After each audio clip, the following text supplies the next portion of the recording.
Hi hello friends, welcome back to media talks. நான் உங்கள் மௌனிகா.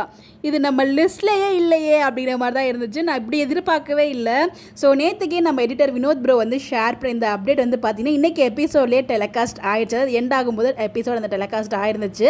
அதேபோல் எவ்வளோ அறிவாக நம்ம காவிரி இருக்கிற வீடை கண்டுபிடிக்கிறது பாருங்கள். ஸோ அந்த வாயில் அந்த டாலர் வைக்கும்போது செம்ம மாசாக இருந்தது. அவர் எப்படிங்க இதை நான் லிங்க் பண்ண மிஸ் பண்ணேன் அப்படின்னு சொல்லிட்டு எனக்கு ஒரு மாதிரி இது ஃபீல் ஆச்சு. ஸோ ஆக்சுவலாக வந்து விஜய்க்கு காவிரி இருக்க வீடுக்கு வந்து ஹெல்ப் பண்ண போகிறது வந்து பார்த்தீங்கன்னா ஒன்று நிவினா இருக்கும். நிவின் மேலே தான் கோமா இருக்கிறார். கண்டிப்பாக குமரனோட ஹெல்ப் மூலயமா தான் வந்து காவேரி வீட்டுக்கு போவார்னு சொல்லி ரொம்பவே ஸ்ட்ராங்காக இருந்தது. Because 2 reason. அதுக்கு என்னென்னு பார்த்தீங்கன்னா குமரன் கொஞ்சம் இலகின மாதிரி பேசினார் விஜய் மீட் பண்ணி பேசினதுக்கப்புறம். அதுக்கப்புறம் இந்த டைட்டில் வின் ஆனதுக்கப்புறம் அட்லீஸ்ட் வந்து இதுக்கெல்லாம் காரணம் நம்ம விஜய் தானேன்னு சொல்லி ஃபீல் பண்ணிவிட்டு கண்டிப்பாக விஜய்க்கு ஹெல்ப் பண்ணுவார். இந்த 2 தாட்னால வந்து பார்த்தீங்கன்னா இப்படி ஒரு தாட் இருக்குது. 3வது வேக்கை நான் போகவே இல்லை. ஆக்சுவலாக விஜய் வந்து பார்த்தீங்கன்னா ஆட்டோவில் ஃபாலோ பண்ணி வந்து காவேரி மகாராணி எங்கே இருக்காங்க அப்படின்றத கண்டுபிடிச்சிட்டாரு.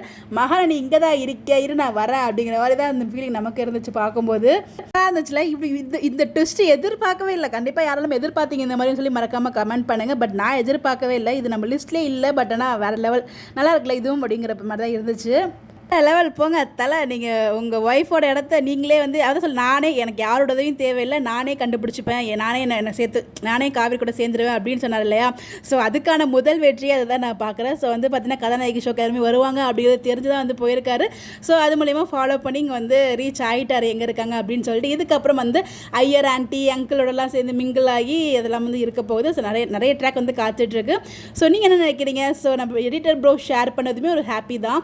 பட் அதை ஃப்ரைடே சண்டே ப்ரொமோவில் வரும், இல்லைனா நெக்ஸ்ட் வீக் வரும்னு எதிர்பார்த்தேன். பட் ஆனால் இந்த வீக் எபிசோட்லேயே வந்து காமிச்சிட்டாங்க. பட் அதே காஸ்டியூம் அப்படின்னால ப்ரொமோவில் எதிர்பார்த்தேன். பட் பரவாயில்ல, ரொம்ப ஹாப்பியாக இருக்குது. பட் இதுக்கு பின்னாடி இவ்வளோ இருக்கா அப்படிங்கிறது ரொம்ப ஷாக்காக தான் இருந்துச்சு. யாரெல்லாம் இதை முன்னாடியே கெஸ் பண்ணியிருந்தீங்க அப்படின்னு சொல்லி மறக்காமல் கமெண்ட்டில் சொல்லுங்கள். Bye bye.